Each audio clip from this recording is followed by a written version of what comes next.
birth of 33 endangered frogs. That's after conservationists embarked on a 7,000-mile rescue mission to save them from the brink of extinction. Pleased to say we're joined by a research fellow at the Zoological Society of London, Andrés Valenzuela Sanchez, who joins us now. Really appreciate you doing so. Talk to us about this remarkable endeavour. You get the call that these frogs are endangered at a really critical time for them and also from a really critical disease. Yes. So this species, the Darwin's frogs, is a frog that lives in the forests of southern Chile and Argentina. And the species is endangered now, and the main cause of this situation is a fungal disease that is affecting the populations. And we discovered the introduction of this fungus in an island in southern Chile several months ago, and we did a rescue mission to bring the frogs from Chile to the London Zoo to keep them safe and to breed them in captivity. We'll talk about this fungal disease, chytrid, if I'm right. How devastating, yes. How bad is it for our wild species? It is very bad. It is described as the worst ever described infectious disease of animals or of any wildlife. And we know now that it is affecting at least 500 species in different regions of the planet. And in particular, Darwin's frogs are very susceptible to the disease. And if they get infected with the fungus, they die within a few weeks. How do you go about rescuing, saving them, bringing them back 7,000 miles from Chile to London? Because we saw the pictures of them just a few moments ago. Against that ruler, they are tiny. Yes, they are really, really tiny. So, for instance, the 33 froglets that were born at the London Zoo, their length is just about half a centimeter. So they are really tiny. And when they are adults, they are about 2.5 centimeters, so they are still really, really tiny. And the mission was not easy because we needed to bring them from very, very far away, but it was a successful mission thanks to the collaboration of different partners and the work of the people that works at the London Zoo.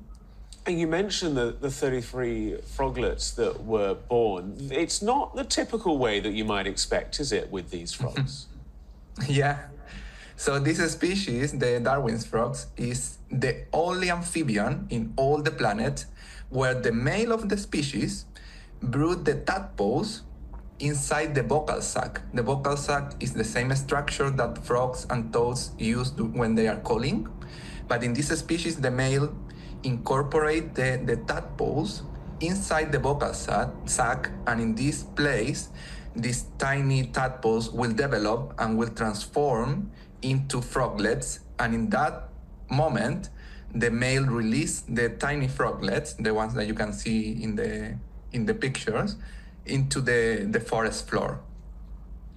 So we just saw a bit of footage there of frogs with kind of some wriggling going on inside them. Is that the baby frogs developing inside the adult? You're nodding, so yes. Yeah, exactly. Those are the tadpoles that are moving inside the vocal sac. And in the case of these 33 froglets that were born at the London Zoo, they traveled as tadpoles inside the vocal sacs of 12 males from Chile to London. Remarkable. That's some cabin luggage, it goes without saying. Can members of the public see these frogs at the zoo? Yes. We have a biosecure facility where we are breeding the frogs in the London Zoo, and there is an exhibition window where people can see the facility where the frogs are, and you can see the terraria from this window. And you have a documentary online as well. If people want to see that, I think it's kind of 10-30 minutes or so. What do they need to search for? Yeah, you can watch the documentary on ZSL. So you need to go to the ZSL YouTube channel. ZSL is Zoological Society of London, and in our YouTube channel you can watch the documentary. Joining us from Chelmsford this morning, Andrés Valenzuela Sanchez. We appreciate your time. Thank you. Thank you very much. Thank you for having me. London Zoo is celebrating 33 new precious froglets following an urgent mission to rescue the southern Darwin frog from extinction. They come from a remote island off the coast of Chile, and after a deadly infection nearly wiped them out, they've made a 7,000-mile journey to London, where, as Ben Schofield reports, their rather unique birthing method was put to good use.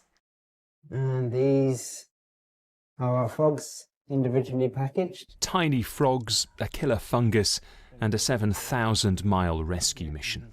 He's all good, healthy one. For these southern Darwins, having a frog in your throat isn't just uncomfortable, it's life, death, and birth. After females lay eggs, the males develop tadpoles into froglets in a sac near their vocal cords. London Zoo rescued 53 of them, threatened as a deadly fungus spread, but several more were riding with Dad. They emerged out here.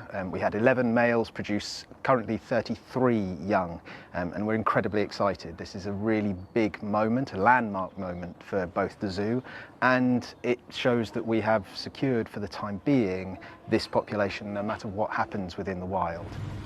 The amphibians, which measure less than 3 centimetres fully grown, are being looked after at the zoo before hopefully leaping into the wild. Ben Schofield, BBC News. Fingers crossed.